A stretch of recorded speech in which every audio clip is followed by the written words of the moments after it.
Alors, pour ceux qui ne me connaissent pas, je suis québécoise d'adoption, originaire de la Tunisie, et je parle 3 langues, le français, l'arabe et sous la torture. D'où mon accent bizarre.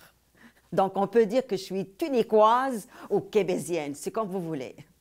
Mais je viens d'un tout petit village pas mal reculé en Tunisie. Et la seule richesse qu'on avait là-bas, c'était la sève du palmier. Mais attention, ça n'a rien à voir avec la sève d'érable, hein. On ne peut pas faire de la tire sur le sable, non. Ni des oreilles d'Allah, ni de pète d'imam. S'il y a quelqu'un qui ne sait pas c'est quoi un imam, c'est comme un curé, mais hétérosexuel. Et il n'y avait même pas d'électricité dans ce village-là. Donc, pas télé, ni ordi, ni téléphone, et surtout pas de musique, imaginez. La seule chanson qu'on entendait constamment 5 fois par jour, Allahu Akbar Allah, c'était l'appel à la prière qui venait des mosquées. Imaginez, 5 fois par jour, 7 jours par semaine, 365 jours par année, la même tonne. C'est comme si vous entendiez constamment 12 pouces, 5 dollars, 12 pouces, 5 dollars. Bon, j'imagine que tout le monde ici connaît la Tunisie maintenant, hein? Après ce fameux printemps arabe, au moins il a servi à ça, hein? Alors moi, ça fait 20 ans que je vis au Québec, puis je lâche pas. Hey, je suis tellement intégrée que maintenant je parle arabe avec l'accent. J'ai même appris à danser en arabe sur le folklore québécois. Soigne la bacaise dans le fond de la boîte à bois. On peut-il s'intégrer plus que ça? Et malgré ça, on me considère toujours une minorité visible. Pourtant, j'ai rien de visible. Je suis pas noire, je porte pas le voile, j'ai pas les yeux bridés et j'habite même pas sur une réserve.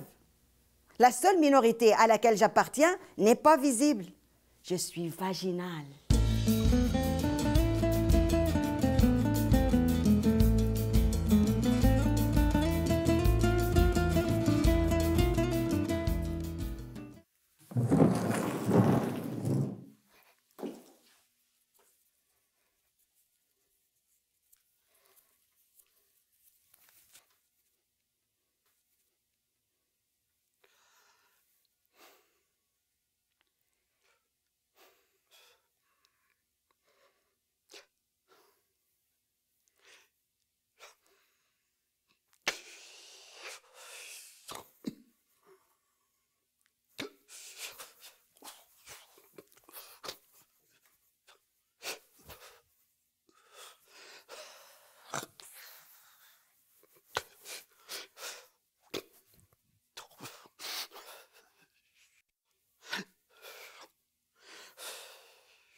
Je vais vous lire un extrait amusant de mon deuxième roman, Ventre à louer.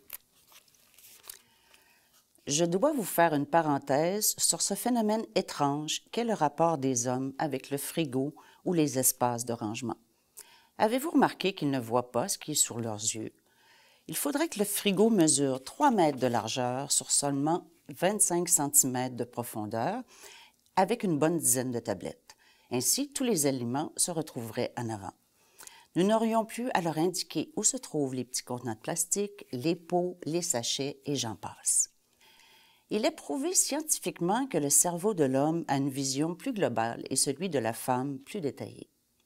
Je suis persuadée que cette différence vient des fonctions primaires des individus de la préhistoire. L'homme devait chasser le mammouth et voir loin pour repérer son gibier. Il devait aussi assurer la sécurité de sa progéniture et distinguer les dangers à bonne distance. La femme devait cueillir les racines qui servaient à guérir et les petits fruits pour compléter leur nourriture. Sa vision devait donc être plus précise. Le problème est que les mammouths ne courent pas les rues et que les épiciers se fendent en quatre pour écouler leurs petits fruits.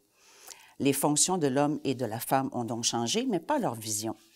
Quand je regarde Philippe explorer le frigo, je vois un grand chasseur de mammouths revenir bredouille et frustré. Le petit contenant au couvercle rouge le nargue du fond du frigo et rigole avec ses congénères devant les vains efforts de mon traqueur de reste.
C'est tout pour cette émission spéciale.